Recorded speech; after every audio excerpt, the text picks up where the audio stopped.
Assalamualaikum warahmatullahi wabarakatuh. Halo teman-teman semua, saya perwakilan dari kelompok 11 akan mempresentasikan materi kelompok kami yang berjudul Perkembangan Emosi Remaja, mata kuliah perkembangan peserta didik dengan dosen pengampu Bapak Chandris Abadi MPD Konseling. Sebelum memasuki materi, di sini saya akan memperkenalkan kelompok kami yaitu Yesi Ranasari NPM 5021190 dan saya sendiri Zekia Karina NPM 5021177.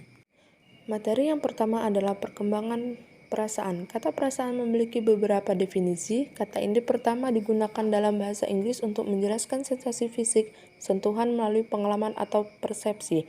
Kata ini juga digunakan untuk menjelaskan sensasi fisik jauh dari sentuhan seperti perasaan kehangatan. Emosi adalah reaksi terhadap seseorang atau kejadian. Emosi dapat ditunjukkan ketika merasa senang mengenai sesuatu, marah kepada seseorang, ataupun takut terhadap sesuatu. B. Faktor yang mempengaruhi kepekaan emosi remaja yaitu A. Perubahan jasmani, B. Perubahan pola interaksi dengan orang tua, C. Perubahan interaksi dengan teman sebaya, D. Perubahan dengan luar, dan yang E. Perubahan interaksi dengan sekolah.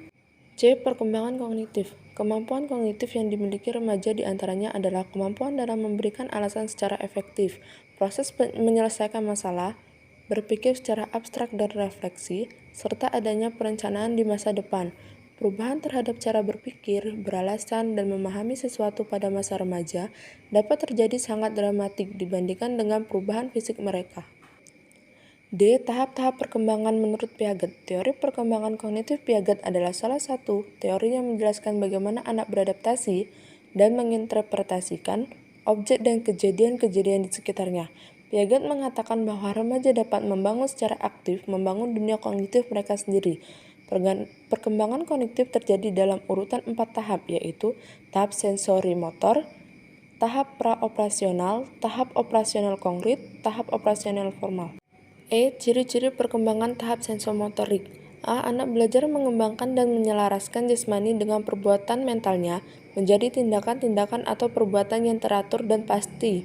B. Anak berpikir melalui perbuatan dan gerak. C. Perkembangan yang terjadi pada tahap ini adalah dari gerak refleks dan gerak mata sampai pada kemampuan untuk makan, melihat, memegang, berjalan, dan berbicara. D. Pada akhir tahap ini, anak belajar mengaitkan simbol benda dengan benda konkretnya, hanya masih kesulitan. E. Pada akhir tahap ini pula,